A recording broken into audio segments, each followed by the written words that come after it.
Welcome to Cat and Jess Talk the Best, where we're going to be talking about IMDb's top 250 movies from April 12th, 2018. My name is Kat. And I'm Jess. And today we are talking about number 177, Mary and Max, which is an animation comedy drama film from 2009. This has an 8.1 on 155,532 votes. Real quick, before we get started on anything, I wanted to talk for a sec about my cousin's film. It made its, world debut a couple of weeks ago. It's called Diagnosis. It is about him when he was younger being diagnosed with autism, and about him and his mom finding out about it. It's 11 minutes long, and you can find it on YouTube. It's gotten a lot of different awards from a bunch of web things. Award ceremonies, that's what it's called. I was like, what is this word? But I actually saw it this summer, because it's been out for a while. It came out last year, is when he got done with it. Yeah, it's got 31 reviews right now. And it's got a 9.7. And it's on IMDb, which is kind of cool that he's on IMDb. That is good. Yeah. That's cool. But yeah, I've seen it, and it's actually really good for being someone's first ever movie. It's actually pretty good. And I'm very proud to be his cousin. Because he's so talented. Way more talented than I will ever be. So... I'll put a link for his IMDb page in the show notes, as well as a link to the actual movie on YouTube. It's 11 minutes long. But yeah, I wanted to talk about that for a sec. So... It fits well with this movie. Yeah, with the theme of it. So, our mystery line... We are revealing the mystery line from Gone Girl today. And that line was, what we've got here is a failure to communicate. No correct guesses this week. That is from Cool Hand Luke. So, we've done all the colors, so we've got them all back again. Orange, red, green, purple, light blue, dark blue. Purple. I need him like the axe needs the turkey. That is our line. So make sure you take your guess on that. It will be revealed in our Hacksaw Ridge episode. Yep. So... the spoiler-free synopsis for this film, spanning 20 years and 2 continents, Mary and Max recounts the pen-pal relationship between 2 very different people.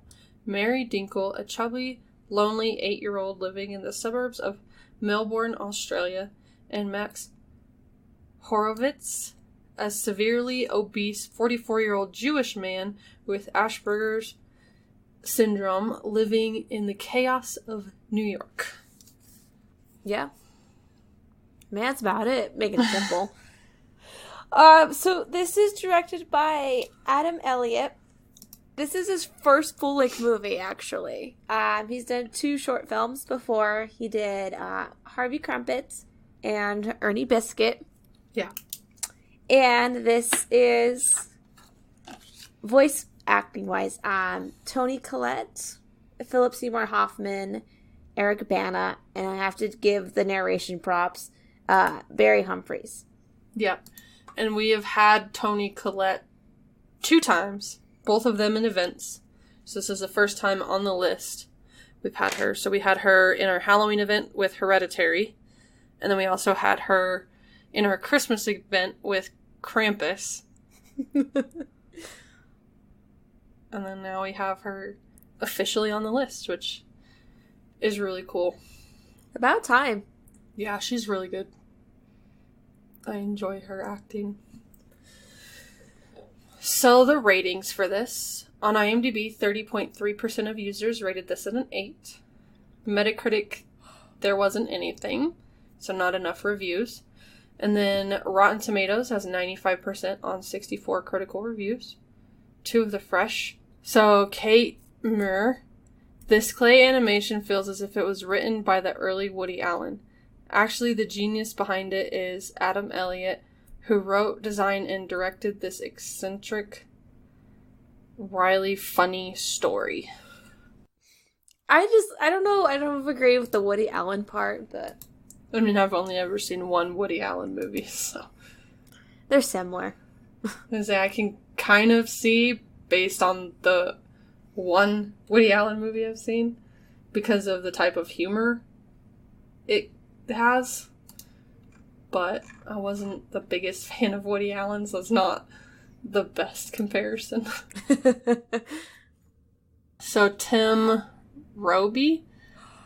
Elliot is a talent eccentric enough to make Nick Park look like an office drone, and the serious sadness underpinning his vision only makes the humor work better. Crap, now I gotta look at who the fuck Nick Park is.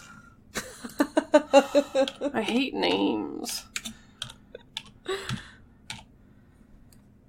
The Curse of Were-Rabbit. Oh, stop motion, okay. Claymation stuff. That makes sense. Wallace and Gromit. Yep. Yeah. And Chicken Run! And Chicken Run. Oh, I love Chicken Run! I love that movie. I just don't know names. I was like, Wallace and Gromit. If he had put Chicken Run, I would have known exactly what he was talking about. Because I love Chicken Run. It's such a stupid, funny movie. Yeah, it is. And they did it on purpose. Exactly. Which makes it better. I was like, Wallace and Gromit's better, but that's me. I've only seen like 2 Wallace and Gromit movies, but I absolutely love Chicken Run. I think I watched Chicken Run like 700 times when I was little. I saw The Curse of Were-Rabbit, and then... which other one did I see? I don't know. I think the Were-Rabbit one is the one I watched like all the time. But Chicken Run was my favorite. Or Chicken Run was my favorite. Okay, sorry. We're super distracted. It's good. So 2 rotten. Antonia Cork. Too long and wretched for children. Max is obese, receives electric shock therapy, and lives a life of neurotic misery. And yet, surely too kooky for any sane adult.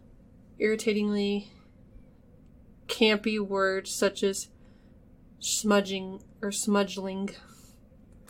This person obviously does not understand this movie at all. I was gonna say, first of all, it's not rated, so you shouldn't let your kids watch it anyways. I'm like, that's not a kid's movie. It's not. Plain and simple. Yeah, This is a stop motion film for adults. And then second of all, the reason it's good is because sane adults are watching this. Well, mostly sane adults are watching this. And I'm like, if you're going to quote the movie, it's Smushables. Get it right. Yeah, I was like, I don't remember smudgling. It's Smushables. It's a wonderful word. I use it all the time. But just like, even starting this movie off, I could tell that it was not for kids. No. And it wasn't even, like, the script at the beginning. It was the way it looked. Yeah. It's like, I can already tell that this is not for kids. Not every animated movie is for kids. Thank you. So, Liam Lacey, the mixture of artistic sophistication and emotional crudeness cancel each other out. I don't think so. But that's just me. Okay, I don't get that, but whatever. So the kid census. Marion Max is a lovingly crafted, startlingly intensive piece of animation whose technical craft is equaled by its emotional resonance. Now that I can agree with. Yeah. So, the money. The budget in whatever money the Australian people use, which I do not know what it is. The abbreviation for it is AUD. So the AUD, 8,240,000 was the budget. The opening weekend in Australia, it made $156,169. It's domestic income for Australia, not for America, because according to Box Office Mojo, it was never released in theaters in America. No. So the domestic gross in Australia was $1,004,379. And then, so the worldwide total, including the Australia, is $1,725,381. So most of its money came from the country it's from. But, hold on, let me pull it back up, because it was released in quite a few, way smaller than Australia, and not as big in the movie industry. So it was released in 9 countries, other than Australia, over the span of 2 years. So that's not too bad, seeing as how it wasn't released in the 2 major markets for movies, that being America and China. I think it's not a bad amount there. It really isn't. I wish it had a wider release. Yeah. But Australia isn't really known for its movies, so that's why. Yeah, true. So the awards. This has 4 awards and 9 nominations. The Asia Pacific Screen Awards, it won Best Animated Feature Film. Australian Directors Guild, Best Direction in a Feature Film. Berlin International Film Festival. Generation 14 Plus, Best Feature Film. So my guess is like kind of PG-13 almost. And then Ottawa International Animation Festival. It won the grand prize. So, initial thoughts. I'll let you go first on this one. Okay. I watched this on Wednesday, I think. And I kind of knew what it was going in. I knew it was stop motion, of course, because we had talked about it. And I knew it was kind of like a darker comedy, because we had talked about that. Which, I like darker comedies. I don't like the ones that it's just like upfront in your face, stupid comedy. I like the ones where they're making fun of people. Very dark ways. Making fun of people. So I turned it on, and first thing I noticed was it was from Australia. That was the first thing I was like, oh, I didn't know that, because I didn't even look at that part. And we never talked about it being from Australia, so I thought that was pretty exciting. The animation, I did like. There was something about the animation, like you're watching it and it starts off and it looks all real small, and I'm just like, why does it look like this? It was kind of slightly aggravating, but it was really good animation, so I got over the fact that it all looked like it was really small, because I know it was really small, because that's how you're supposed to do this. But for some reason, in this one, it was just so evident that it was small. I don't know what it was. And there's not a problem with that. I just, for some reason, it was like getting to me. But then you start going through the movie, and it was really entertaining. It wasn't quite the story I was expecting. And my brain is just like, if this happened now, someone would be dead or in prison. Named Max. He would be in prison. That's what I was thinking the entire time. I'm just like, oh my god, this is not going to happen this way. And it just kept going, and this 8-year-old girl is a pen pal with like a 40-year-old man, and I'm just like, oh my god, oh my god, oh my god, but it was hilarious. So, it was good. I liked it a lot. It took me forever to recognize that the little girl was Toni Collette. So. Well, she got older. It was Toni Collette. Yeah. But it took me forever to realize that it was her. I was like, I'll admit she does a good job changing her voice a little bit. Yeah. But yeah. That's all I got. I do remember the first time I watched this. It was a random, day, weekend at my grandmother's house. And, yeah, this was, I think, a year, 2 years after it came out. And it was on Netflix.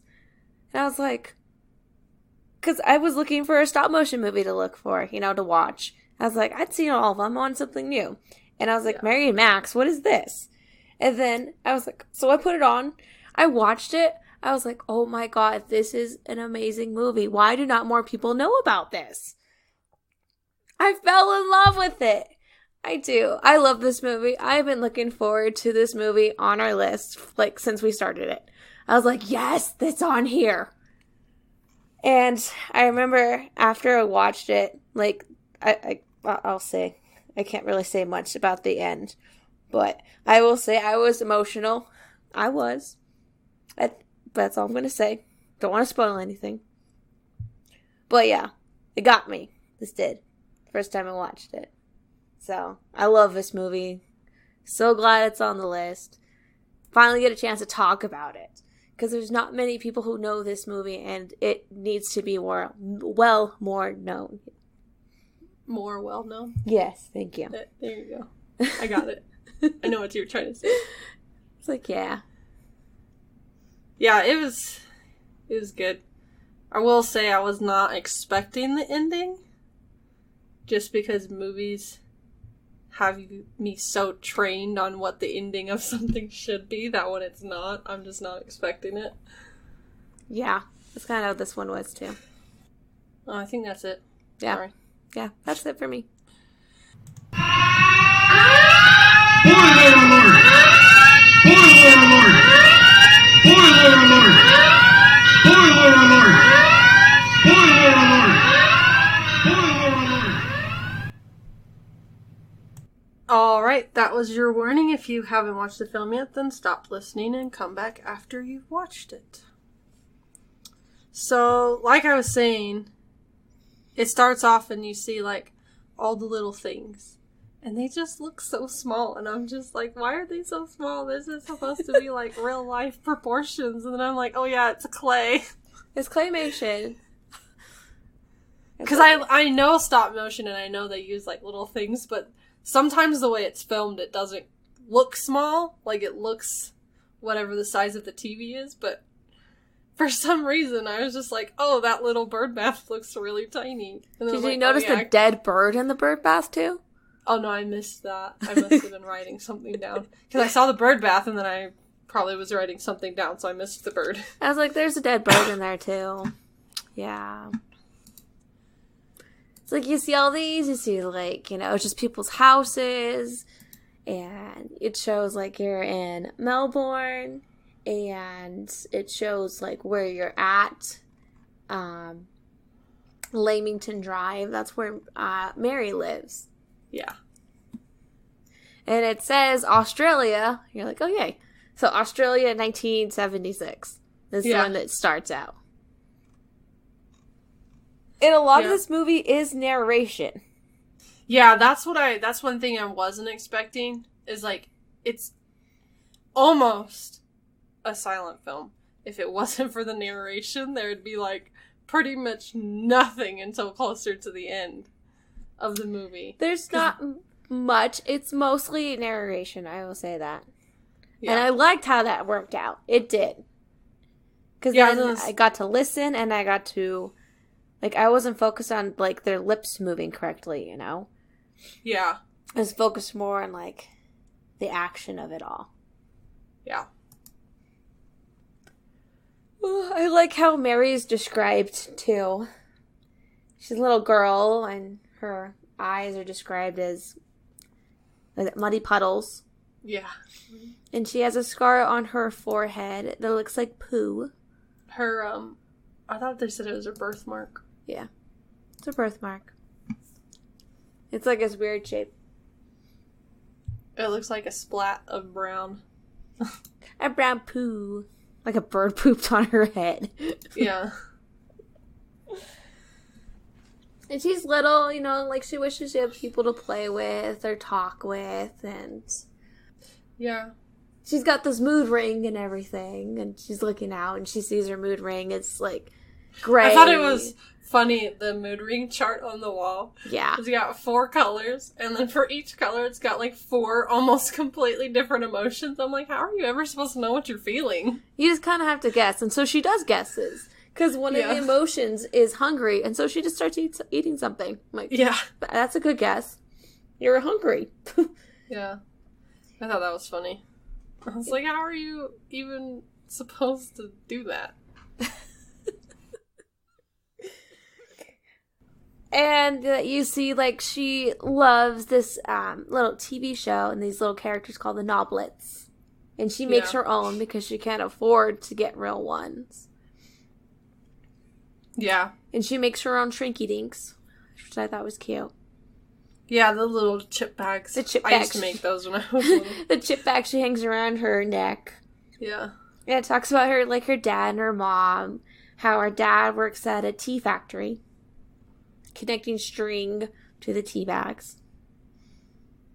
And never in my life did I even think that that was a job.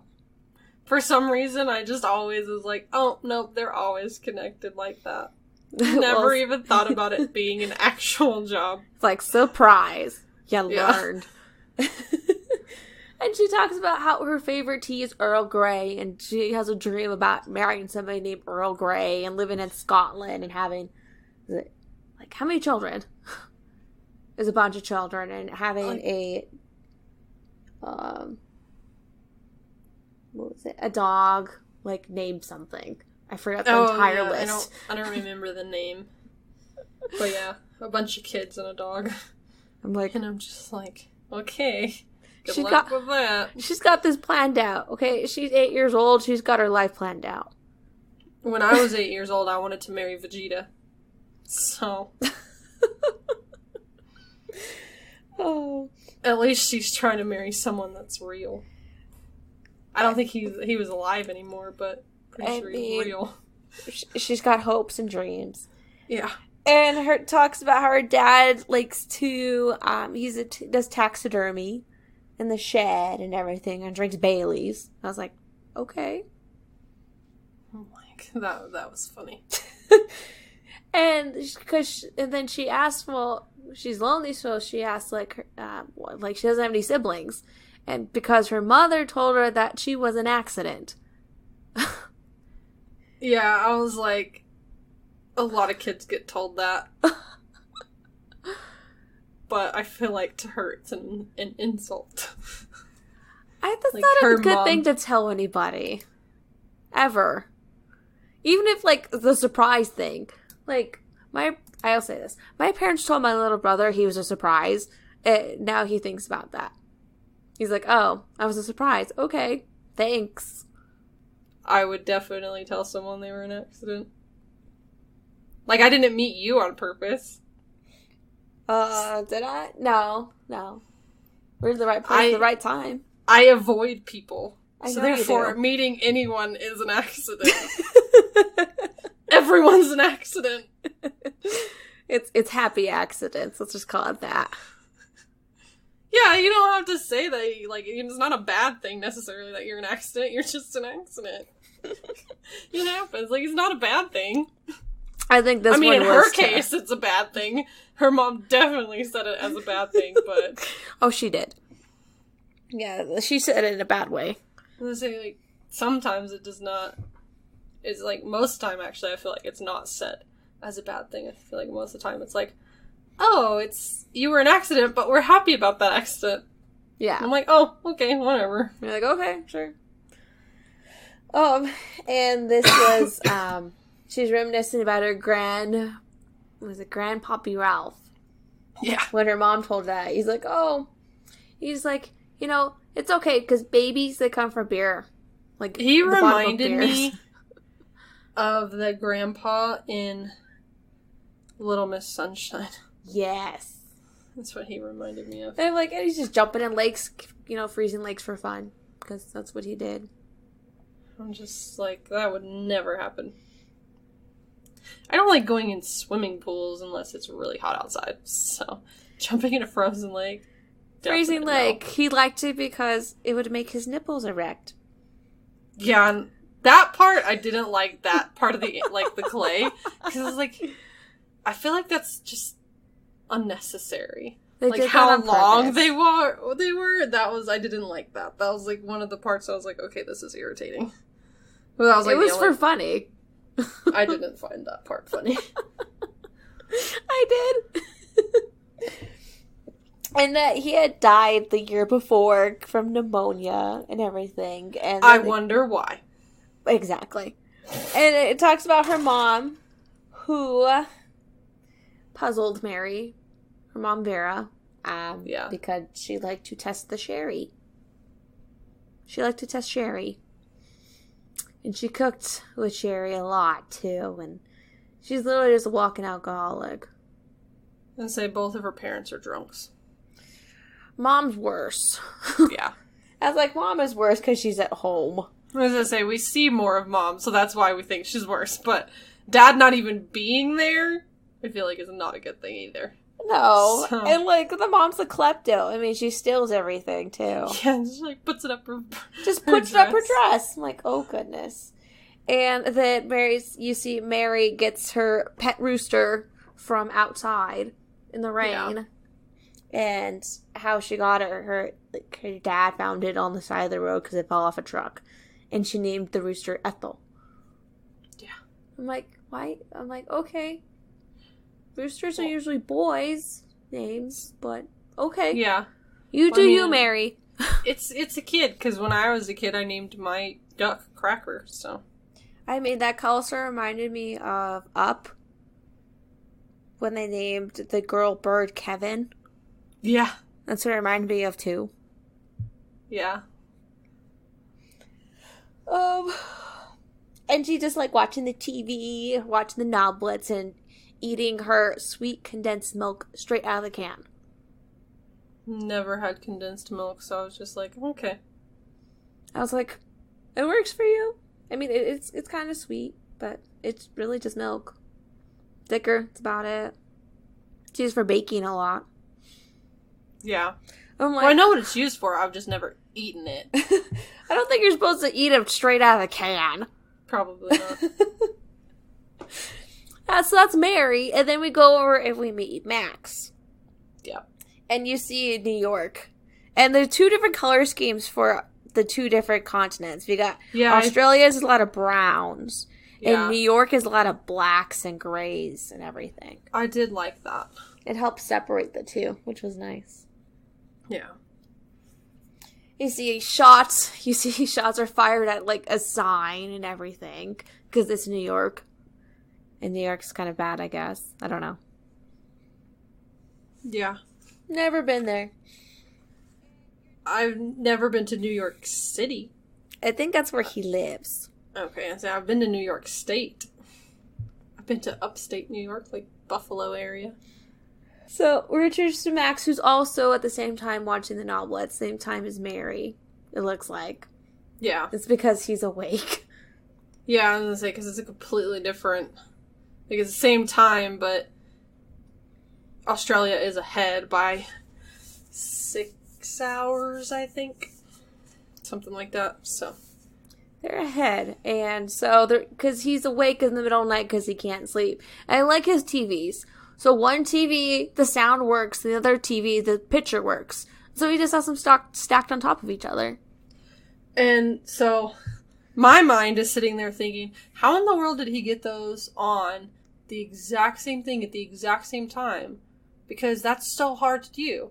And then I'm like, oh yeah, he's watching live TV, not something on a streaming service. Yeah. Because that's immediately what my mind jumped to, is how did he do that? And then I'm like, oh yeah, he's watching real TV, not streaming something. Like, there wasn't any streaming services in the 70s. Just regular TV. No. Because most of the time, I just automatically assume everything happens right now. Because I just ignore the dates that they give you, unless it's, like, super, super old. Other than that, I just ignore it. So, like, when we watched Barry Lyndon, because that's the first one for some reason that came to my head, that, you know, I could tell it's not now. But this one, it's still decently kind of looks like now, just maybe he's a little bit more poor. And I was like, well, how in the world did he do that? So, that's how that worked. Okay. Yeah. I just remember it was in the 70s, so it wasn't a big deal. Yeah, I wrote that. I had written that down a while before, so I forgot. And, like, he's just sitting there watching the Noblets, and he's catching flies, like, straight out of the air. It's for his fish food. For his dead fish. For his dead fish, because the fish died 6 hours and 12 minutes ago. I think he goes through, like, 15 fish in this movie. He goes through a lot of fish. This is Henry VIII that died. Because he just goes by numbers. They're all Henrys. Yeah, they're all... Because it says Henry's Flies or whatever on the bottle. Yes. And he's eating a chocolate hot dog, which is just a chocolate bar and a hot dog bun. Yeah, I was not that impressed with the chocolate hot dog. I was like, that's kind of gross. But I've never actually had it, so there's a possibility it's good. I'm not gonna lie, ever since I watched this the first time, I was like, I wonder how that tastes. Well, that's the same way I started eating mayonnaise sandwiches when I was little. It was on TV, and I'm like, I like mayonnaise, let me try. So I'm sure if I had seen this when I was little, I'd be like, I like chocolate, let me try. Now I'm just like, I like chocolate, but don't think I could eat a chocolate hot dog. I mean, it's just some bread around it, so. I just don't like chocolate that much anymore. I used to absolutely love it. Now I will eat it, but it's not like, I can't have it all the time. And that much chocolate, I would not. No. I was like, and Max loves chocolate. He does. Yeah, he does. He loves chocolate. And, so he flushes the fish down the toilet and everything, and, he's like, his life is just like, one little thing just messes him up. Yeah. Just like one thing. His life is out of balance. And he's going to go get a new fish in the morning to help balance him out. That's why he's up so late. Because he couldn't sleep because of it. That's why he keeps naming the fish Henry. Exactly. Oh, and then it jumps back to Australia with Mary. And Mary's with her mom at the post office, and her mom is borrowing things, as she calls it. She's borrowing, like, envelopes and other stuff, and Mary's just sitting there, you know, just being a little kid waiting, just looking around, identifying different things to keep her, you know, not being bored. She identifies all the brown things in the room. And then she decides to open a book and get the addresses from it, and she's like looking at it, and she's like, wow, there's so many people. Yeah, she pulled open the New York phone book. Yeah. And she's like, I wonder what life is like in New York. Yeah. And so she decides she's going to write somebody in New York and ask him. And she just, like, randomly picks an M. Horovitz. And her mom gets caught stealing. And so they have to run out, and Mary rips the address out of the book. Yeah. And goes back to Mary's house, and she's writing in her own little voice. This is her writing her letter to, we found out it's Max. Mm-hmm. she starts talking about herself and everything and her family. And she's asking him a bunch of questions. She puts some drawings in. Yeah, she's like, where do babies come from in New York? Yes. And then... Somebody told her they came out of soda cans, and she's like, I don't think so, because the hole's too small. I thought that was hilarious. And she's like, I hope you could be my friend, too. I'm like, that's so sad. And she's like, she's like, I'm going to put a chocolate bar, too. And she puts a chocolate bar in there. Yeah, and then, like, their entire relationship is exchanging chocolate bars. The entire time they send each other chocolates. And I love that. I'm like, yeah, see, that's a and great thing to bond over. Yeah, they're all different, too. Like, every single time it's a different chocolate bar, which is cool. So she mails a letter, and then it's back to New York, where Max opens... He lives in an apartment, and he opens his mailbox to get his letters, and he says it's Thursday. It's Thursday's Overeaters Anonymous meeting he just got back for. And he's just like, this woman is very confusing. She doesn't understand what flirting is. And so he's up in his apartment. He reads Mary's letter, and he's eating the chocolate bar as he's eating it and reading. And he's like, freaks out. Yeah. It's like something new, something different, something like not in his little life. And so it like throws him off. And so he's like standing in the corner, rocking back and forth, like having a little panic attack. Yeah. And so after a while, he's like, okay, I'm going to write back. Yep. He says, I like how it says, he was staring out the window for 18 hours. Yeah, I was like, that's a long time to sit and do nothing.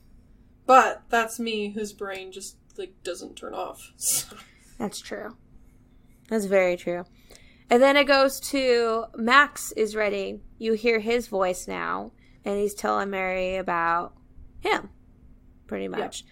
He's saying, you know, how he's been trying to lose weight and everything, how he likes her drawings, and he starts answering her questions. And the one about the babies one cracks me up every time I watch it. Because he's like, well, I asked my mother when I was younger, where do babies come from? And she says that babies are found in eggs that are under rabbis, if you're Jewish. Yeah. And if you're a Catholic, they're under a nun. And if you're an atheist, they're under dirty prostitutes. Yeah, I thought that was hilarious. I was like, what? Yeah, that was funny. And, like, you know, he's telling about his pets and everything. And how, like, when he was younger, his dad left him and his mom on this farm. And then his mom killed herself when he was 6. Yeah. I was like, Jesus Christ. Yes, this movie's really freaking dark. I'm like, I keep saying, it's not a kid's movie. It's not. Well, and the fact that it's unrated should tell you it is not a kid's movie. It's not. Just because it's animated does not mean it's a children's movie. I keep saying that about Rick and Morty, but I know kids will watch it. I'm pretty sure even, like, the ones that come on TV, like the kids' movies that only come on TV, I'm pretty sure all of those are rated. Like, I'm pretty sure they rate everything now. Even if they give it a TV rating, they still give it a rating. So if it's not rated, that means it's not appropriate for children. It's not. This really isn't. Maybe, like, I think the earliest, maybe high school. That would I would push. But nothing. Don't ask me, because mine is off. Because I was showed a lot of movies that would not be appropriate for children when I was a kid, because my dad's like, oh, this one's fine. Oh, I know. I'm just saying, like, at some of the stuff in here, I'm like, that's not really for, like, elementary kids. No. Yeah. And then how he talks about he has his imaginary friend named Mr. Ravioli. Yeah. Which I like Mr. Ravioli. I like Mr. Ravioli sitting in the corner reading. And his books change every single time. Yeah, there was one quote I wrote down about Mr. Ravioli, so I'll have to read that one when we get to Okay. Our favorite lines. Okay, I thought it was hilarious. I cracked up laughing, and I'm pretty sure I missed something because I was laughing. Good. Because it was so funny. And he's talking about he doesn't really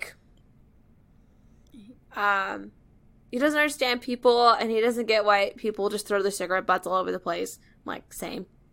Yeah, I was like, I know how you feel. I was like, same, dude. Same. I was like, I don't like people either. And he talks about how he does the same lottery numbers every single week, but he doesn't win. And I wrote down his lottery numbers. Nice. They are 3, 5, 6, 9, 11, 12. Yes. The same numbers every single week. He doesn't win, but he does it every week.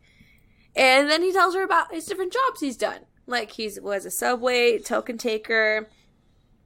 He worked in a factory. Yeah, I didn't write down all his jobs. Yeah. So. He worked in a factory, and he's talking about how he's an atheist, too. Yeah, he used to be Jewish, but now he's an atheist. I was like, I know how that is. I was like, he was Jewish, but he's an atheist because over the years he read different books, and he said it's pretty much just people using that to help fill in those questions and answer big questions that they don't really know the answers to. I'm like, that well, sounds super familiar. I was like, well, yeah, that makes complete sense. Watched. It's like PK. He's kind of got that mentality going on. Yeah, just a little bit there. Worked at a frisbee factory as a juror, as a garbage collector, which I thought was funny because he acted like a robot. Yeah, that was funny. He's like, I get to pick up trash and not have to talk to people. I love it. Like, yeah, same. I was like, that's an awesome thing. I should have thought of that. Then I was like, no, I don't like picking up, like, trash doesn't bother me that much. Like, yes, I will pick it up if I see it and it's, like, annoying me, but I'm not going to go around and just pick up trash. Sorry, Forky. And that's when he gets he's doing the trash collecting. This lady, like, freaks out and calls the cops on him because he's acting weird. Because he's acting like a robot. And he gets arrested and released, but because they think he's no danger to anybody except himself. I'm like, ouch. Yeah, I was like, oh, that's funny, but that's mean. It is. I'm like, oh. And he worked in the army, but he was discharged because, he was weird. And he's like, thank God I did not tell them that I was a communist. I'm like, yeah, I was like, oh my God. And then he talks about, like, random things. He talked about how he was attacked by a crow when he was little. And so every, like spring and summer, he wears a helmet with eyes on it. And people make fun of him for it. Yeah. And he's like, I wish I could live somewhere that's a lot quieter, like the moon. And be alone. Yeah. And he wears, I thought this was an interesting thing. He says he wears earplugs and nose plugs to help keep him calm. I'm like, yeah. Huh. It's like there's little hints throughout this before it tells about his diagnosis later on. There's little things you just got to pay attention. And he says he will try to understand Mary. He says he's going to try. Like, well, that's nice. I mean, like, first letter from a random person. Why not? Yeah. And he says he can speed read. He trained his eyes how to read, like, 2 different pages at the same time. Like, and I was just like, oh my God. Like, that part drove me crazy. I was like, no. I just wasn't having it. Even though I have to have the TV on when I read. Because I can't concentrate on my book if I don't have the TV on. But that's just something wrong in my head. So. Jeez. And he's like, I'm not going to tell you about my other job I had, which is in a condom factory. Yeah. And I'm like, oh, please, thank you for not saying that to an 8-year-old child. And then he's like, he includes a picture of himself. He's like, I'm going to try this condensed milk, Wonder how it tastes and everything. And he sends a letter, and he looks up at the stars after he sends it and everything. It's nighttime. He's like, I wonder how long it takes for a letter to get from New York to Australia. And it says on the screen. 9 days or something like that. 9 days later, yeah. 9 days, so many hours, minutes. And then it goes to Australia, and Mary's mom has the letter. Yeah, she found it. She reads it, and she's like, what the hell is this? Like, when he sent it, and I was like, yeah, that's not gonna happen. Like, nope. It's not gonna make it. Mom's gonna get that. And then Mom got it, and I was like, yep, told you. Reads it, Edith gets upset, and throws it away. Yeah. And then it goes the next day. So Mary's about to go to school and everything, and she's putting the trash out. And her mom forgot the trash that had the letter in it. And she takes it out. But she trips. Was it the rooster that tripped her or something? Yeah, I think so. She tripped over the rooster. And the bag rips up, and the rooster grabs the letter that was crumbled up. Yeah. And gives it, and Mary gets it. And so she finally gets to read Max's letter, which is nice. Yeah. And she writes him back, and you hear her voice again. And she's telling her how talking about her neighbor who was in World War II. Mm-hmm. And that he was a prisoner of war, and he got his legs chopped off by piranhas. Yeah. I'm like, well... Because they put him in a cage over piranhas, and the piranhas ate his legs. I'm like,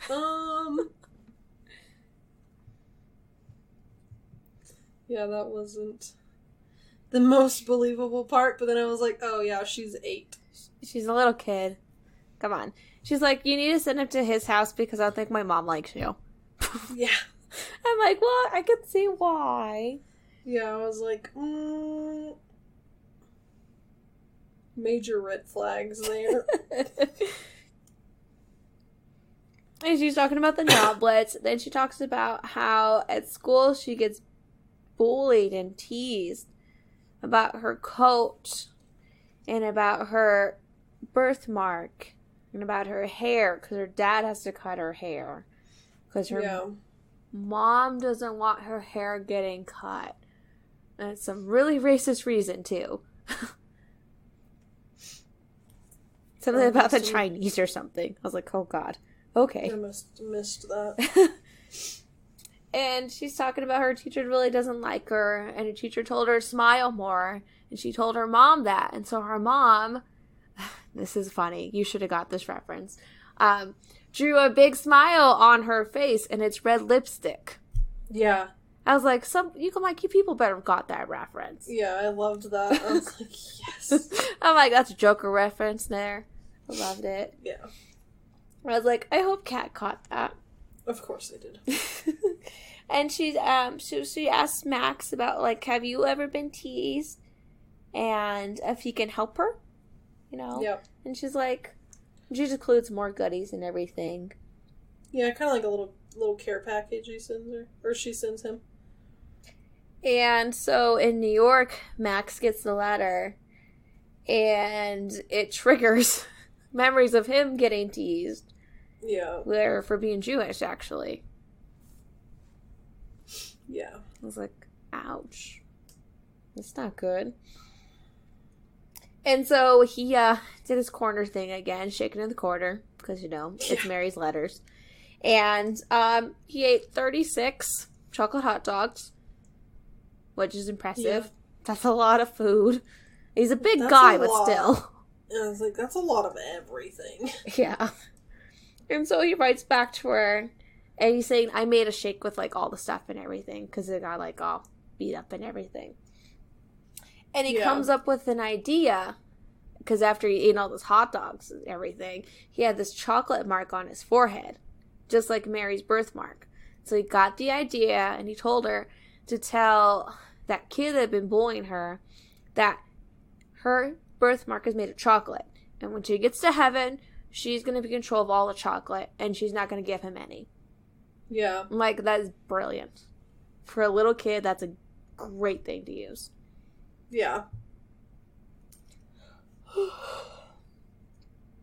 And then he's talking about Ivy, which is his neighbor, and she's blind. Yeah, it's a blind old lady. Blind old lady. She's funny. She's funny. And, like, she's super blind.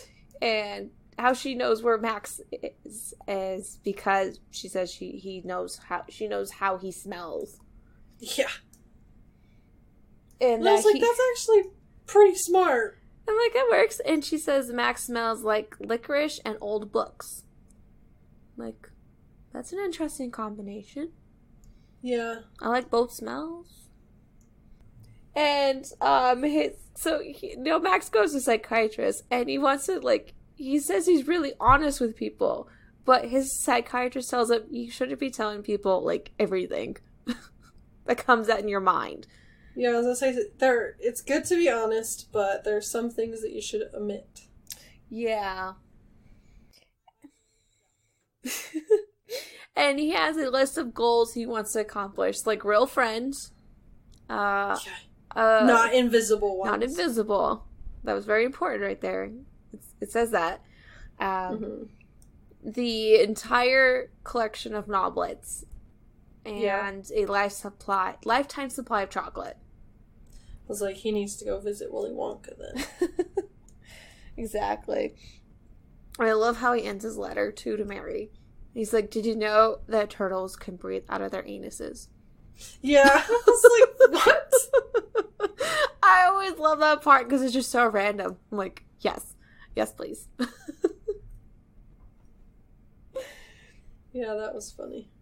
And so Mary writes back that Max's trick really worked.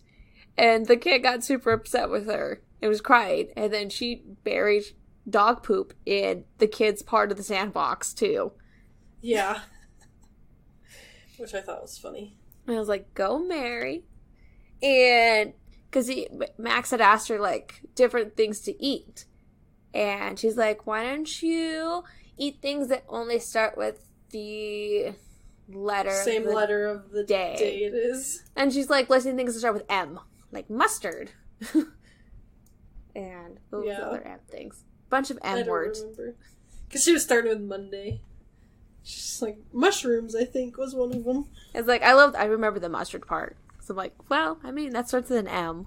But you can't really eat mustard by itself. And so, she tells how it was her birthday. And her dad got her a camera, and she sends a bunch of pictures that she had taken. Yeah. Like, pictures of her mom, when her mom had passed out, and she put stickers, like, stamps all over her. Yeah. Picture of her dad stuffing a bird, her rooster. Picture of her after she had eaten Pop Rocks with Coke. Yeah. Which I thought was funny. Oh, she also says about how she got a job so she can save money to come and visit him. And I'm like, that's not exactly the best idea. Yeah, she did say that. And she talks about her neighbor, who's around her age, named Damien. Yeah. And how she thinks he's, like, super cute, and she's, like, totally in love. And she asks, like, Max all these questions, like, what? Do you have a girlfriend? Do you have a wife? What is sex? Like, all these questions. Yeah, she's like, what is sexing? It's like, what's love? I'm like, oh, shit. And, of course, that doesn't bind well with Max, like, at all. Yeah. No. And, like, so after he reads her letter, he literally has, a huge anxiety attack. Yep. Like, every time. Like, every time. This one was the worst one, actually. Yeah. And he flashes back to this one time that he got love wrong, and he gave this woman, because she liked cats, he gave her a cat rectal thermometer. Yep. And he just super puzzled about everything. He's like, I don't know how to answer these questions. And, like, one of my favorite quotes is in this, so I can't use it yet. And he's just, like, thinking about it. He's, like, he's at the park. He's thinking about, like, how to tell her. And he's just, like, it's just too much for him. Yeah. And so, like, he has a breakdown. And he has to get lowered out of his apartment by a crane. And he gets to spend the next 8 months in the mental hospital. Yep, because he had too much of an attack. And then, of course, he didn't get the chance to write Mary back, so she's like, I think I upset him. She thinks that they're not friends anymore. Like, she's technically 9 now, so she's like a little, like, 9-year-old. She's like, what did I do? Yeah. She's upset. She's like, is it my fault? And so she burns Max's letters. Yeah. And then, while he's in the hospital, he gets, he's, like, heavily sedated half the time. And he has, like, shock therapy. Yeah. And then it's just 8 months later, and he's out, and Ivy had been watching all of his animals for him. Well, except the fish, because he keeps dying. The fish just dies all the time.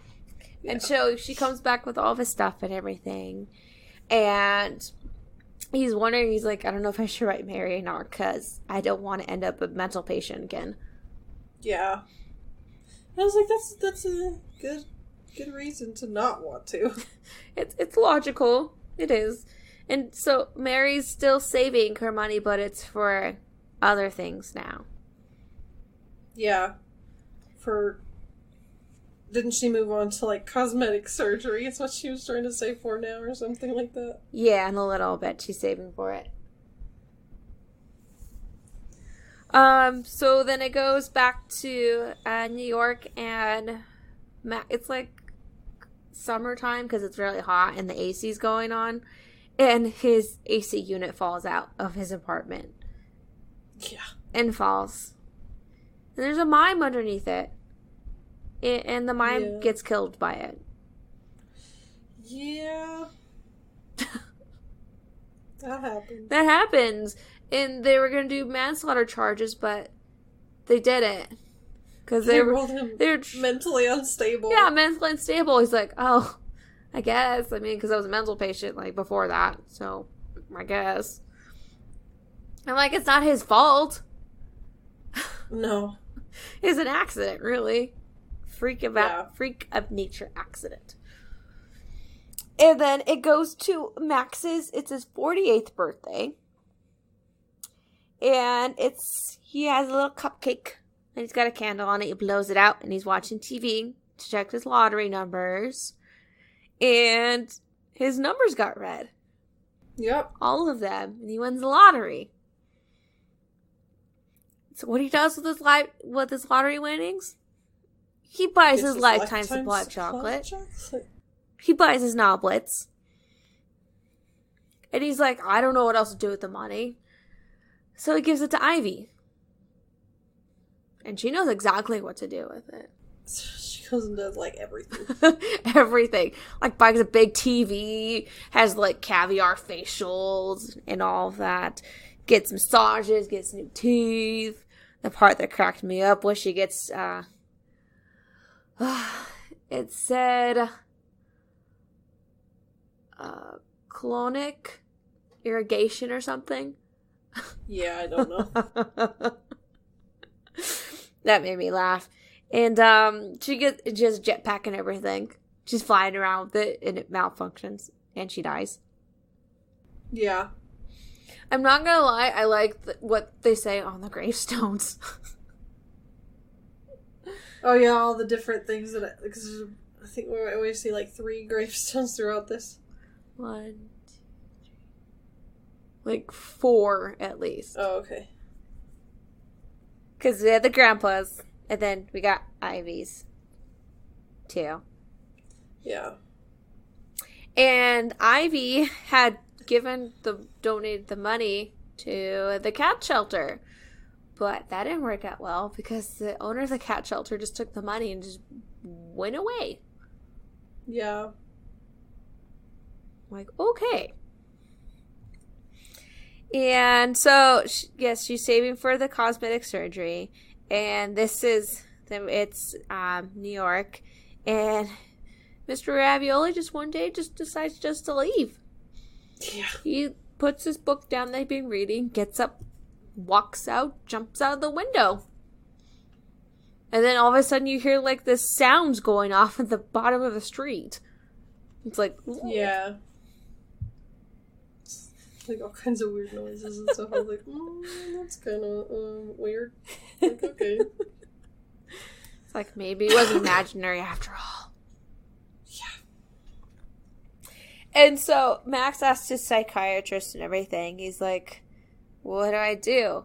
And so the psychiatrist, Dr. Hasselhoff, tells Max, he's like, you need to tell Mary the truth. Because he's been lonely and everything. He's like, you need to tell her the truth, your true self. And so Max, in his letter, he writes to Mary after, like, 8 months. Yeah. Like, way more than 8 months. It's over a year now at this point. Yeah, I was going to say, it's been a while. He tells Mary how every time one of her letters came, he had an anxiety attack. And how the last one, when he was in the hospital, he got diagnosed with Asperger syndrome. Yeah. And he calls it short, Aspies. That's what he calls it. And he's like, it describes what it is living like with Asperger's, like how the world's very confusing and his mind is very literal and very logical. And he can't really understand people's facial expressions. And so he has a little book he had when I was little that had different faces in it. So he can recognize what a face would look like at a different emotion. So like angry has a different face. And like happy's a different face in his book. Yeah. And that very hypersensitive. He gets anxious easily. How he's really good with puzzles. And like trying to solve things. Like, that makes sense. And he has trouble expressing his emotions. I'm like, wow, that's a lot to tell somebody. And like, she's not really that young anymore, but that's still a lot. That's like his only friend, though. Yeah, that's true. He did it in a way that she can understand, which was nice. Yeah. And then he talks about like his favorite sounding words. Yeah. I was like, what? There's a random list. Like, testicles is on the list. Yeah, that was the fifth one. I was like, what? And how he invented words. Like, confuzzled. And snert. And smushables. And my brain is sitting there thinking, I'm like, I've heard confuzzled before. And I don't think it was because of this movie, because nobody I know has ever seen this movie. Besides me. I heard confuzzled when I was little. Really? And this came out when I was in like 9th grade, so I don't know if it was just like, I really don't know, but I remember hearing confuzzled when I was little, and I was like, what? What does that mean? So when he said it now, I was like, hey, I know what that means. I was like, I use it. I do. I use confuzzled. No, I heard it when I was little, like 5 or 6 or something like that. Wow. Pretty sure my dad said it. Huh. But my dad likes to say words funny, so that's probably why I heard it when I was little. It's a fun word to say, I'm not gonna lie. Yeah. Confuzzled. I do it. I do. I say it to my students most of the time. I'm like, you look confuzzled. I'm like, what? I'm like, you look confused and puzzled at the same time. Get it together. Where am I at? And he talks about the woman that had been like kidding on him, and she's like, so to prevent her from doing that, I'm rubbing onions under my armpits. Yeah. And he talks about how he can't cry, no, except for when he cuts onions. It's the only time he cries. Yes. And he sends some chocolate covered ants. Ants. Yeah. Yeah. And so it goes to Australia, and Mary's just like, yes, Max wrote back, finally. Like, seriously, finally. And so what she does, since he says he just doesn't know how to cry, she makes tears for him. Yeah, she cries for him. And puts in a little jar. It says tears from Max. And I was wondering how you're going to react to this part. How she gets those tears going. She imagines in her head that a cat is being run over by a lawnmower. Yeah, I was like, holy shit. I was wondering how you were going to react. I was like, that's very morbid for like a 10-year-old kid. Yep. I was like, that'll do the trick, but I'm like, man. It worked. Yeah. And the letters just keep going back and forth. Like, yeah, and he talks about how he learned to read Mary's letters with caution. Like, he would always make sure he had his medicine and would take time reading them so that he wouldn't have an anxiety attack. And he would iron her letters and put them in someplace safe. Yeah. You don't know until the end of the movie where he puts them. And he does like to answer her questions, because she's got a lot of questions to ask him. And she just likes to hear about his life, because he's an interesting storyteller. Yeah. And, so Mary, like, just quickly, she's like, I know how love gets to you. Like, you don't like talking about that. And she's talking to how she's, like, just super, she's, like, super in love with, like, her neighbor still. Her neighbor Damien. And she's, like, she's just super frustrated about it. And so then it goes to 1988. That's how far we've gone in this movie. From, was that 76 to 88? Yeah. 12 years? Yeah. So her dad finally retires from the tea factory. And he decided he's going to do some metal detecting. He's going to give up taxidermy. But that wasn't a very good thing to do, because when he was metal detecting on the beach, this huge wave comes and wipes him out. Okay, that was not a huge wave. That was like a tsunami. But still, the way it looked like a tsunami. I'm like, but like a lot of people died from that. Not just him, but okay. We're focusing on this family cat. No. My mind can't focus. I know. So they automatically think of other things. So they never find his body. So what they bury is his flip flop that was left behind in the metal detector. I thought that was hilarious. Like, well, that's something to bury. And so in his will, he left Mary money to go to college. I'm like, well, that's nice of you. Yeah. And she's going there to study. It's psychology. That's what she's studying. Yeah, she's studying psychology. And her neighbor, Damien, goes there. He wants to be an actor. Like, okay, sure. And she's talking with them, and this bird poops on her head. Yeah. I was like, that's embarrassing. Super embarrassing. We're trying to talk to, like, the person you're, like, in love with. So, Mary gets her surgery to get her birthmark removed. Yeah. And then she tries putting with her neighbor, and that completely backfires because her neighbor's like, you got dog poop on your shoe. Yeah. And she's writing back. She's like, ugh. She's like, I don't think love's for me. I know you don't like talking about it. I just want to say it. Yeah. He's like, she's just like really down in her letter, and she sends him some chocolate cigarettes. And he's reading this at the bus stop, and there's this little girl next to him, and she's got a box of candy hearts. And she gives one to Max, and it says, love yourself first. And he's like looking at it, he's like, oh. And it goes back to Australia, and Vera is in the shed. She's pretty upset, because, you know, her husband's dead. Yeah. And she's drinking in the shed.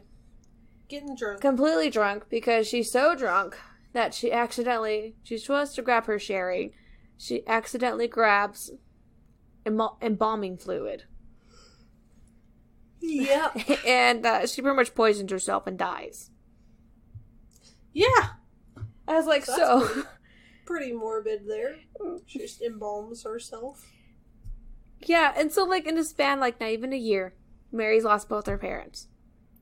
Yeah. It's crazy. And so Mary, like, they're at the graveside. Mary has Max's heart that he sent. And Damien's there and everything, you know. And she puts the mood ring she'd been wearing. Like, I don't even know how this mood ring still fits, but okay. Yeah. And she throws it into the grave and everything. And she looks down and Damien's holding her hand. Yeah.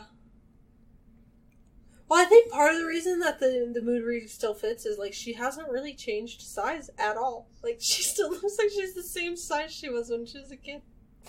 Like, slightly bigger, but I think that's part of the animation that I didn't like, is that she looks like she's almost the same size the entire time. I'm like, wait, what? I was like, because for most of it, she I thought she was a little. A kid. And then she, like, this adult stuff starts happening, and I'm like, oh, she's not a kid anymore. She's definitely not a kid. Because I think I was writing something down when the date popped up again, so I had no idea the date changed. I was like, wait a minute, what just happened? Because they don't really change the size of her at all. Like, the size of her little claymation thing, they don't ever really change the size of it. And so I was like, wait, is she an adult or is she a kid? She does stretch a little bit. And it shows that they got married. Her and Damien did. And Mary's telling Max about it, about her wedding. How Damien had made her dress and everything. And how it had been pretty much all his friends and family at the wedding. But she was okay with that. Yeah. And they were on a honeymoon and everything. And she says how Damien has a pen pal too. Yep. So he understands her having a pen pal. Yeah.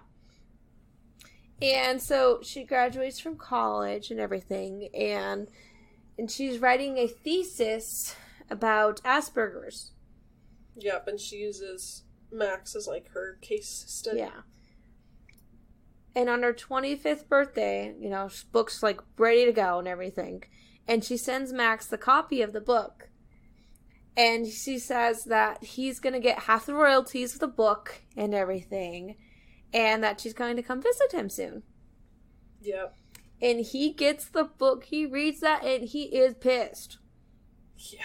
I'm like, you're perfectly understandably pissed. I'm like, she didn't tell him she was using him as, like, a thesis. Yeah. And, like, see, in my mind, I'm just like, oh, that'd be so cool if somebody wrote a book and I was, like, the main person in that. But then, like, every reference to this type of thing, be it cinematic or literature or something like that, I'm just like, every single reference to that is a bad reaction. Like, someone finds out that they're the topic of some book or paper or something, and they freak out, and I'm just like, I don't think I would freak out. And then I, like, think of all the references, and I think about it more, and I'm like, yeah, I'd probably actually be pretty mad. I'm like, so it's understandable. Yeah. It is. Because, like, at first you think, like, if you don't really think about it that much, you're like, oh, that wouldn't be actually that bad. But then you, like, start to think about it more, and you're like, oh, that makes sense. I understand why he's mad. And she had sent him chocolates with it, and so he just threw his chocolates out, like, out the window. Yeah. And he's writing her this letter, trying to express how he's feeling, and he just can't do it. He just can't. Yeah. He's just so mad that he rips the M out of his typewriter. Yeah. and takes this little red pom-pom that Mary had made him years ago. Yeah. Off. And so it goes to Australia, and Mary's ready to go see Max. In New York, she got her bag packed and everything. And she gets this letter, and inside is just the M. Yeah. From Max. And she's like, oh, shit. And it's like, immediately she's like, I screwed up. And see, my thought on that, what I would have thought is, oh, he messed up his typewriter. He couldn't answer me. That would have been my thought. I wouldn't have thought that he was mad. I don't know why, but that's just how I would have done that. Even though I saw, like, on the screen he was mad, I was like, that's probably not how my reaction would have been. I really don't know why, but that's what I was thinking. I was like, And so she decides just to shred the book. She's just like, nope, just not going to do that. Just shredding it all. Just forgetting it all. And after she shreds the book, she goes to the liquor store. Because, that's what you do when you're depressed. You go get a drink. Mm-hmm. And she gets sherry. And, just like Mom. Yeah. And so she's literally sitting in her house, depressed, eating and making things. And she finds this one last can of condensed milk, and she sends it to Max with it written on the can, "I'm sorry." Yeah. And he gets it, but he still doesn't send her any response or any letters or anything. He thinks about it, and he's like, no, I just can't do it.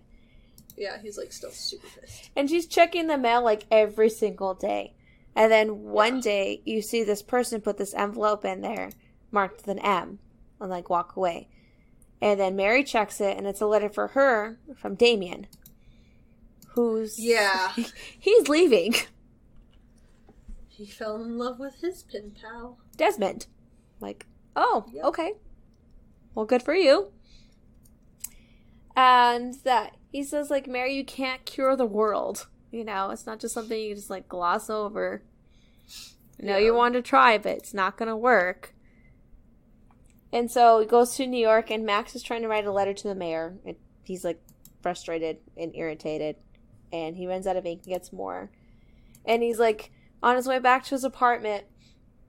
And he sees this. He just keeps seeing cigarette butts all over the place. He's just irritated about him. And this is, the last straw. This one, homeless guy sitting out there. I like the homeless guy, because, every time you see him, his sign changes. It does. So you gotta pay attention to this movie. The signs change and everything. And she literally grabs this homeless guy and, starts choking him. Yeah. And the guy's like, I'm sorry. And Max just drops him. He's like, oh, I lost my cool there. Just a bit. Yeah. And so Max is up in his apartment. He's looking at the can Mary sent him. And so he decides to box up his entire collection of his novelets. And he puts a letter in the box and he sends it to Mary. Yep. Now, Mary in Australia is super depressed. She's got no book deal. Her career's gone. Has no husband now. Her best friend, she has, is completely mad at her. She's got, nothing left, she thinks. And so she sees in the cabinet that there's Valium. And so, this is depressing, this part. I'm not gonna lie. She makes a noose. Yeah. Out of yarn. I'm that's not very strong, but okay. But she's got the Valium, the entire bottle full of it. Yeah. And you see, she's on top of, this, was it, a table or something like that with a noose? Yeah. And she's got the pills. You see a little visual of a baby growing in her stomach. I don't think she knows it. But it's there and everything. And the mailman had tried to, get her attention at first, but that didn't happen, so he just left it there. And she's standing on the table. She takes the pills and everything. And all of a sudden, there's the pictures off the walls come and, start, around her. They're around her. And, this is the song Que Sera Sera, which I love. Yeah. And I was trying to remember. I was like, Que Sera Sera. And so that's a song going on while these pictures are going around. And there's pictures there's Max's picture and her parents and, Damien and all this. Her when she's younger and all that. And, everything just, going around her. Her life, pretty much. And,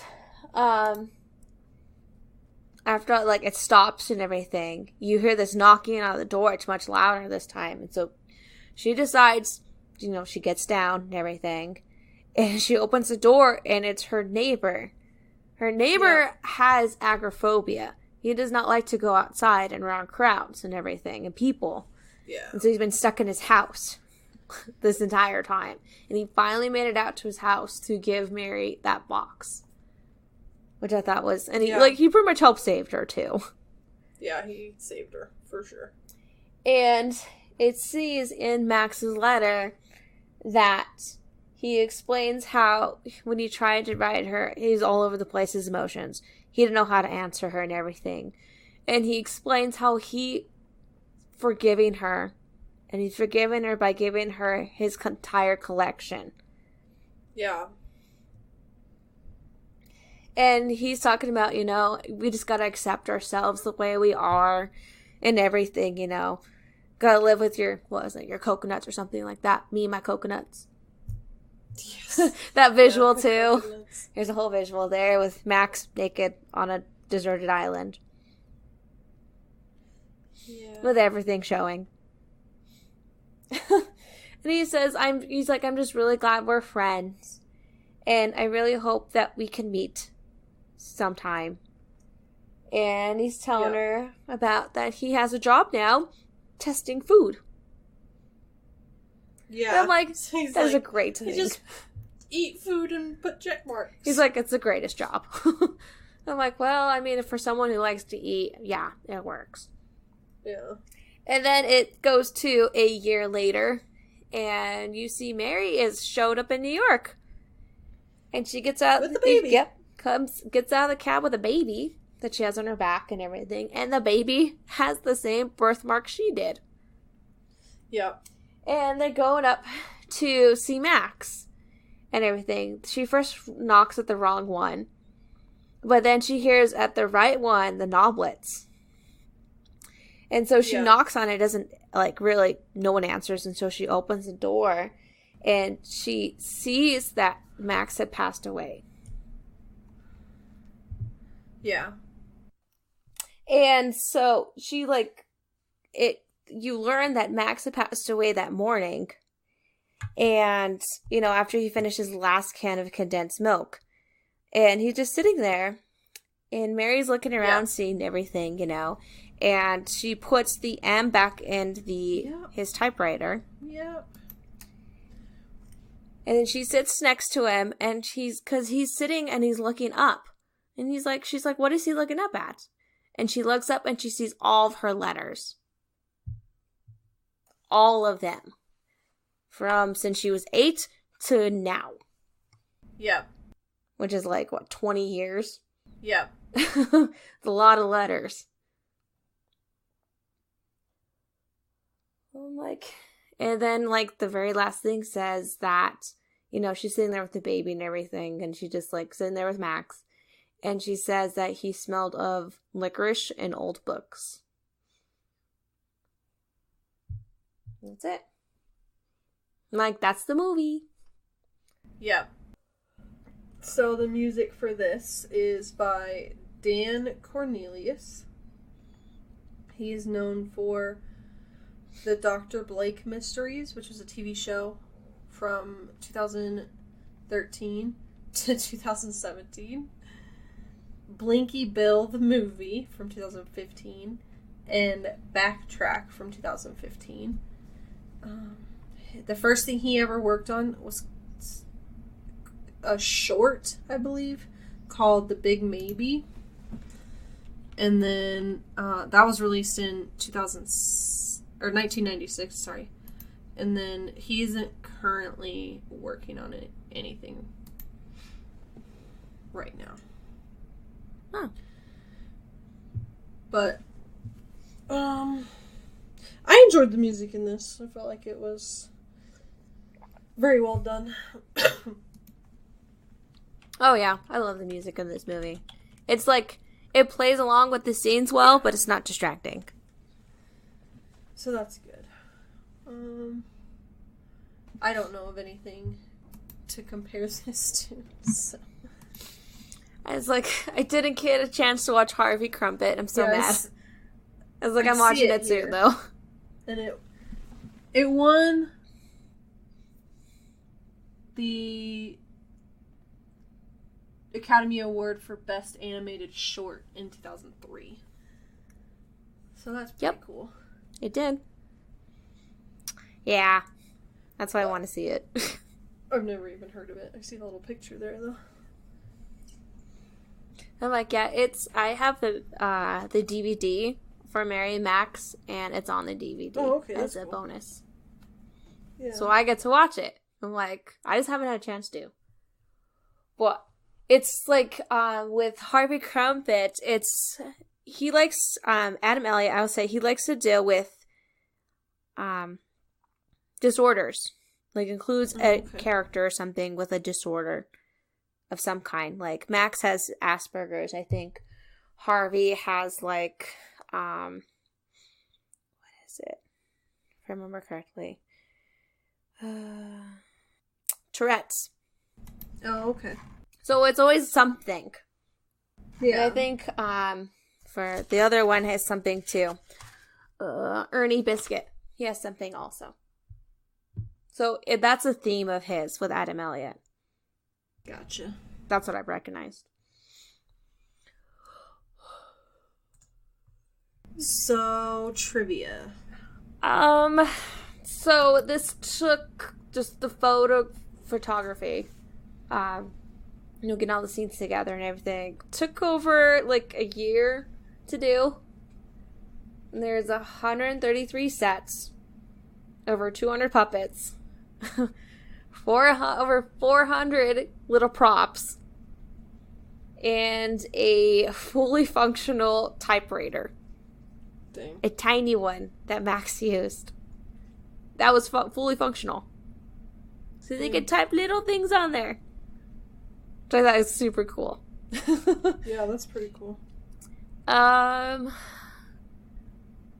These two combine. So, like, when Max thinks he's on, like, that deserted island, you know? That water, that's not real water. That's lubricant. Oh. Okay. And it's a lot of lubricant. A lot. And one more thing. I think this is really cool. This is the very first animated film to open the Sundance Film Festival. That's cool. It opened it. That's a big honor to do, to open a film festival. Yeah.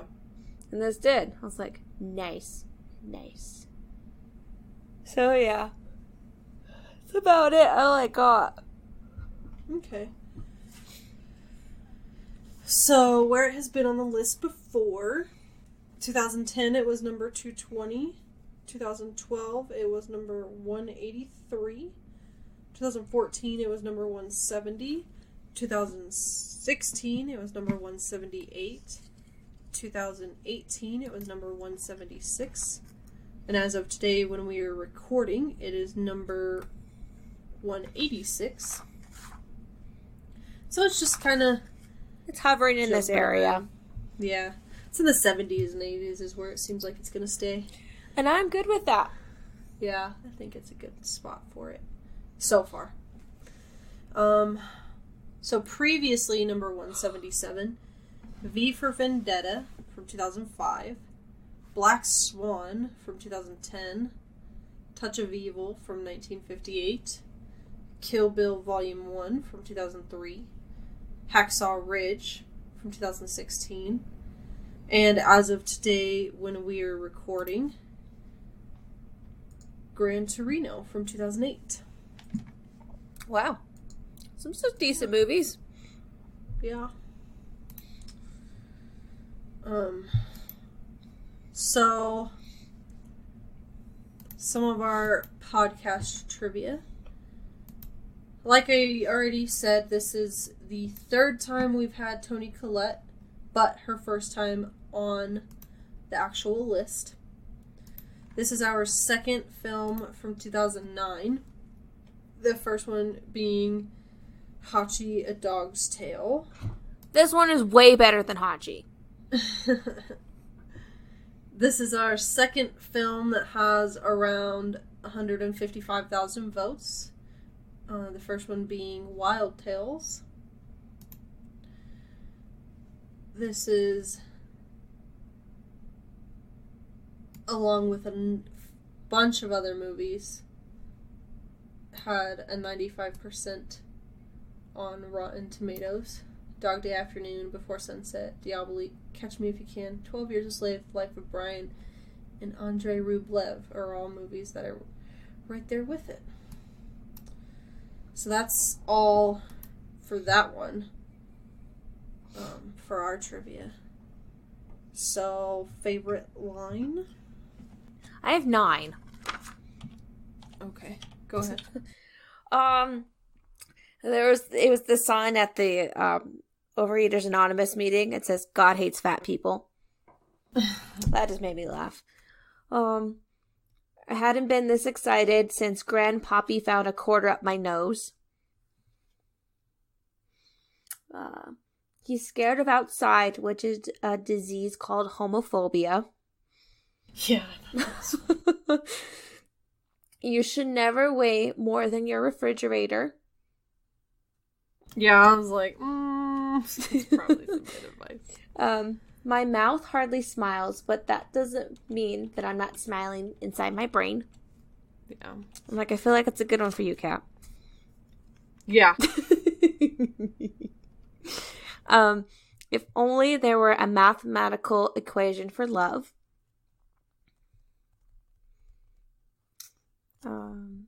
I wish I could cry properly.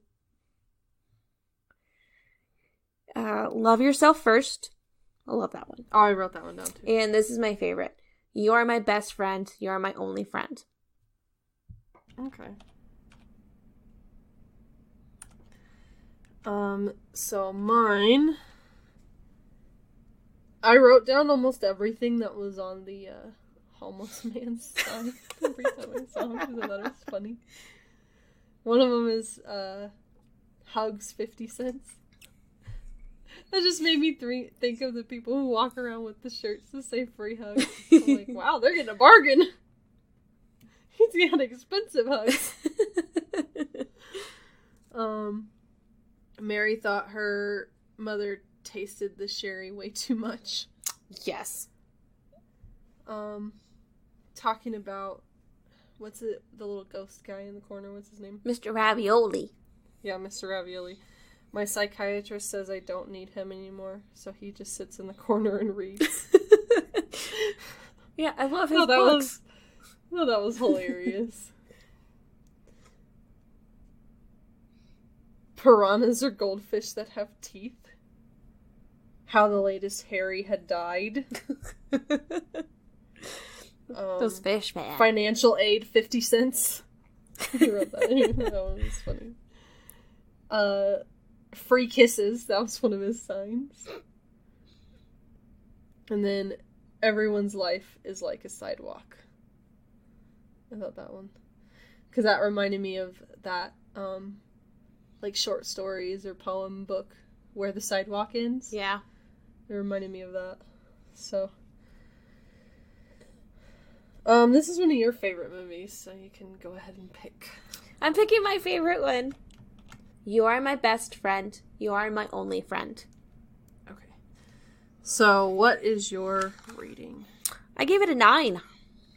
Okay. It's a 9 for me. Again, I love this movie. I do. Oh, it's just the end. The end always gets me every time, so I gotta knock a point off for making me cry. Every time it makes me cry. Even talking about it makes me cry. Mm-hmm. So that's why I gotta knock a point off for that. But I absolutely love this movie. I'm like, thank God we got a really, really, really good stop motion film on this list. And so far I've noticed it's the only one. Yeah, I think it's the only one. Which is annoying.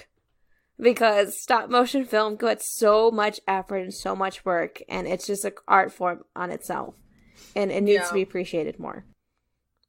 I think it's a great example of it. And hopefully people start watching it more. But we'll see. Yeah, I love this movie.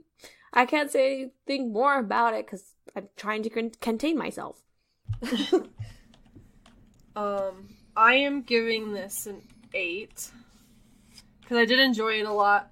Like I said, there was just something about the animation that was slightly irritating. I don't know what it was. I can't really put a name on it or put like a word to it, but there was something that I couldn't figure out what it was. Like, the animation was really good, but there was just something slightly off to me. The story was really good, surprisingly. The comedy was really funny. There was only a few things that I felt were supposed to be funny that I didn't find funny.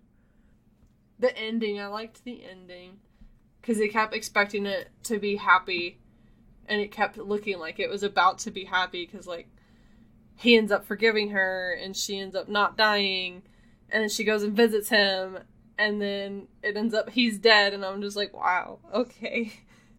It's not the being dead part that got me. It's the letters. Yeah. But just, like, every time you're like, it's almost happy. You're like, almost. It's almost like a happy. Bittersweet? Almost? Yeah. I was like, because they're together finally, but... Yeah. Yeah. And I think that's... I don't know what it is. I think it's what makes it such a good ending, because, like, most movies, you've got that happy ending, and it, like, starts to set it up that way, but then it just doesn't, and it's more, like, more realistic, I feel like, because not everybody gets a happy ending. Yeah. So I felt like that was a good thing that they set it up that way. But yeah, so I gave it an 8. So our next film is How to Train Your Dragon from 2010. Excuse me. That will be out next week. Our next event coming up at the end of February is going to be our superhero event. This will be Batman Mask of the Phantasm from 1993 and Spider-Man Into the Spider-Verse from 2018 are the movies that I picked. And I picked Mighty Morphin Power Rangers from 1995 and Avengers Endgame from 2019. Yep. So make sure you look for those. It'll be out on the last day of February, so the 29th, because it is a leap year. So it'll be a normal Saturday thing, but you'll get 4 episodes instead of just 1. We are offering premium and Patreon. The links to both of those are in the show notes.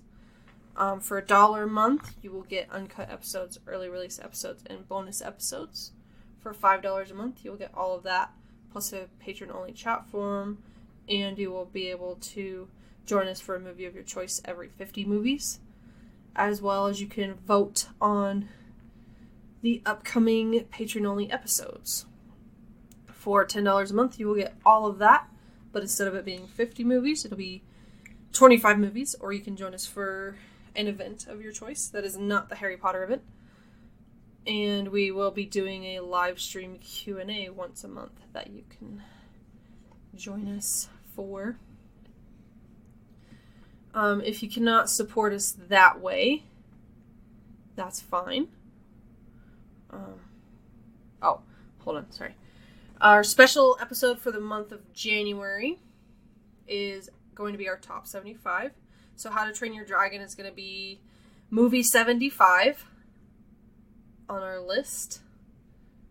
So we will be ranking from PK all the way to How to Train Your Dragon in what order we think they belong in. So Jess will have a list and I'll have a list. It'll be interesting to see how many we differ on.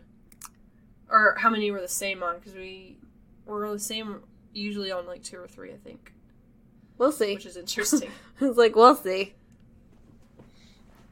But if you can't support us monetarily, you can always leave ratings and reviews. Those help us out just as much. Actually, pretty much even more, because we get more listeners that way. The money is just to help us pay for the website. And so, if you could leave ratings and reviews, that would be great. If you want to talk to us, we are on Facebook, Instagram, Twitter. You can email us. All of our music is by Audio Binger. You can find him on Facebook, YouTube, and his website, audiobinger.net. So until How to Train Your Dragon, thank you so much for listening. Bye. Bye.